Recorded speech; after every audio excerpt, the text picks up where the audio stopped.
Hi, I'm Chef Shellie from Kitchencue. We have partnered with Grant Family Farms to bring you some skills of cooking so that you can be a successful cook and thoroughly enjoy your CSA shares. Grant Family Farms is committed to your success as a share owner, and we know that that is completely achievable if we have skill in the kitchen. One of the most versatile and easiest skills to master in the kitchen is the technique of sauté. It's done in one pan, and probably 90% of what you get in your CSA shares can be done using that technique. So currently what we're getting in our share boxes are rhubarb, right? Spring onions, some beautiful garlic, even some garlic scapes. And we think of rhubarb, we think of dessert. We think of strawberry rhubarb pie or blueberry rhubarb cobbler. But rhubarb can also go to the savory side of life. So today we're going to make a rhubarb compote with bacon, and this is beautifully paired with any sort of light meat like chicken or pork, and it's also great on some halibut or some salmon. It's really versatile and really simple, just made right here in the sauté pan. So let's get going. First thing we do, put our pan on the stove, a nice medium heat, and we're going to add in our bacon. I've chopped up some bacon, and we're going to sauté this bacon until the fat has rendered from the bacon and the bacon itself is nice and crisp. So just stir it, let it go. Whenever we sauté, we need a nice thin layer of fat in the bottom of the pan. That fat can be anything. It can be coconut oil, it can be olive oil, it can be butter, and it can be bacon fat. So what we're doing here is we're rendering the fat from the bacon. We'll pull the bacon out of the pan when it's nice and crispy, and we'll leave that layer of bacon fat in the bottom, and that's what we'll use to sauté our onions. So you can see in this pan here, the fat's really rendered out of the bacon, and it's nice and dark brown and crispy. So we're going to use our slotted spoon and take the bacon out, put it into a paper towel lined bowl so that it can drain. And don't eat it all because we'll need it at the end of the compote. It's tempting though. I always do like an extra piece of bacon so I can have a snack. All right, and just put this aside. So we have this nice layer of fat that's on the bottom of the pan. And you can see we also have some caramelization from that bacon. Those brown bits on the bottom, that's awesome and crucial when we're sauteing. That's going to give us real depth and layers of flavor in our dish. So now we're going to add in the spring onions that I've chopped up and a pinch of salt.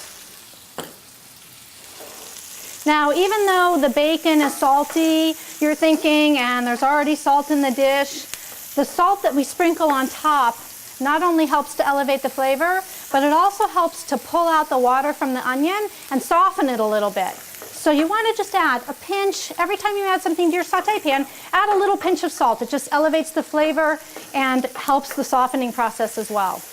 So we'll let this sauté until the onions are tender and translucent, and then we'll proceed with the rhubarb. So our onions are nice and soft. We're going to go ahead and add the rhubarb. We just took the stalks of rhubarb that we had here, and I just cut them into thin slices, just like this. Add them to the pan. We're just going to sauté the rhubarb until it begins to get tender and soft. Takes about 3 minutes. So the rhubarb's soft and tender, not totally mushy, just soft. Now we're going to put on brown sugar, because rhubarb's really tart, so we need to sweeten it up a bit. We're going to use some spices, some cinnamon and cardamom, and stir this in. And what we want here is we want the brown sugar to melt and become syrupy around the rhubarb. So you can see that the brown sugar here has really liquefied around the rhubarb and has made this beautiful sauce-like consistency, right? And then you can also see on the side of the pan here, we still have some of those brown bits. And remember, we talked about when we saute, we want to get those brown bits on the bottom of the pan, and then we want to bring them up into our sauce. We want to deglaze the pan and bring those brown bits up. So we do that with liquid. The liquid in this recipe is going to be cider vinegar. So we take the cider vinegar, we pour it in, and we use that liquid to scrape all of those brown bits up off the bottom of the pan. Can you see that? Like that. So now we're going to crank up the heat, let that vinegar, the acid, boil off. And once it becomes thick and syrupy, that's our clue to go ahead and turn it off. So we see the liquid is kind of evaporated and it's real thick around the rhubarb. We'll go ahead and turn off our heat, add the bacon back in,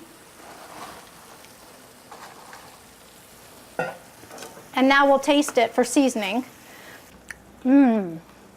It's like candy. It's like rhubarb candy with bacon in it. So delicious. So you could put a little bit of pepper in here, but it doesn't need any more salt. This can be served room temperature or warm like this. Take a dollop and put it onto a nice sauteed chicken breast or grilled piece of halibut. But it's also a really great pantry item, like having it kept in your refrigerator, because it graces a cheese platter so beautifully. And here I have it with a nice piece of goat cheese, the rhubarb bacon compote, and some crackers. Lovely. And it's also great in the freezer because you're going to be getting a lot of rhubarb over the next few weeks in the CSA. You're not going to be able to eat it all at once. So you can make this compote, you can put it in the freezer, and then pull it out at Thanksgiving time. It's so delicious with turkey or goose, anything like that. I love these things that we can create that are multi-purpose. It just seems like it makes the work that much more worthwhile, right? So use your saute pan, transform the ingredients you get in your CSA box, and if you need more information on saute or other cooking tips and tricks, you can visit my website at kitchencue.com. It's kitchencue.com.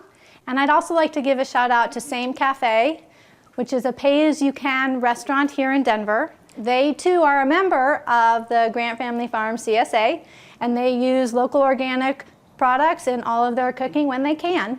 So please visit them in Denver on Colfax, or you can visit their website at soallmayeat.org.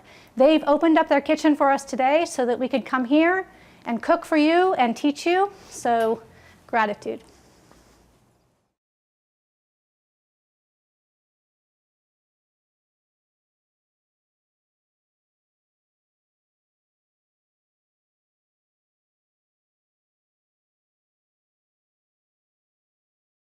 I'm gonna have to try the bacon. That's pretty good. Are we rolling? That's right.